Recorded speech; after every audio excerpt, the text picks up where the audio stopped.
The film begins with a young couple taking a wrong turn on a secluded mountain road while returning home from a family celebration. David and Amy are about to sign divorce papers. They're in the middle of a cross-country trip when their automobile starts acting up and breaks down after taking a wrong turn.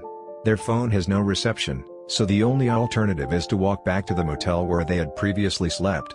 There are no automobiles in the parking lot when they arrive. They hear screaming coming from the back room at the office.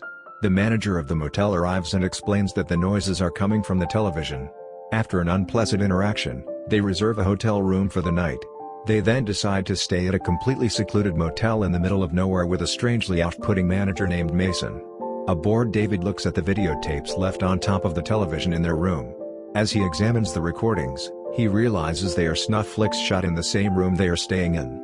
The couple is startled by this, as well as the loud, insistent banging coming from the adjacent room's door, and attempts to flee. They are stopped by men clad in black and wearing masks, and they return to their room. David rushes to the motel's payphone booth, only to escape just as a car crashes into it. When they notice a truck pull in, the couple decides to lock themselves in the room. They try to warn the truck driver, only to discover that he's there to buy a box of snuff film tapes. David and Amy flee down a tunnel they discover in their room's bathroom. Two of the masked men pursue them within the tunnel, but the pair manages to avoid them. David and Amy find themselves inside the manager's lair, where they discover video monitors recording the entire hotel. Amy attempts to dial 911 but is cut off before she can provide any valuable information to the dispatcher. The pair enters the tunnel again, this time entering the auto garage across the lot from the motel. Meanwhile, the police unit dispatched in response to Amy's call arrives, and David and Amy rush to him as he checks the rooms. They all get inside the police car, but it has been damaged, and the killers murder the officer while he inspects the engine. The couple walks into one of the motel rooms.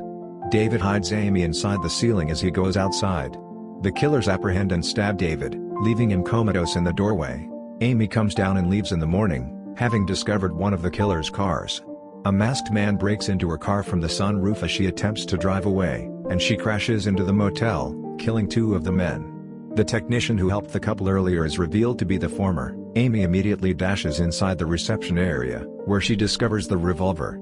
Mason appears and begins strangling her with the telephone cord, then beats her while recording the battle on tape. Amy fights back and gains the upper hand, eventually shooting Mason dead. Amy returns to David and discovers that he is still alive. She returns to reception, retrieves the phone wire from Mason's jacket pocket, and connects it to the phone in order to dial 911. In the ending scene, she then returns to David, soothing him while waiting for the cops. And that's a wrap on this week's movie review. Thanks for watching. Remember to hit that subscribe button and turn on notifications so you never miss an episode.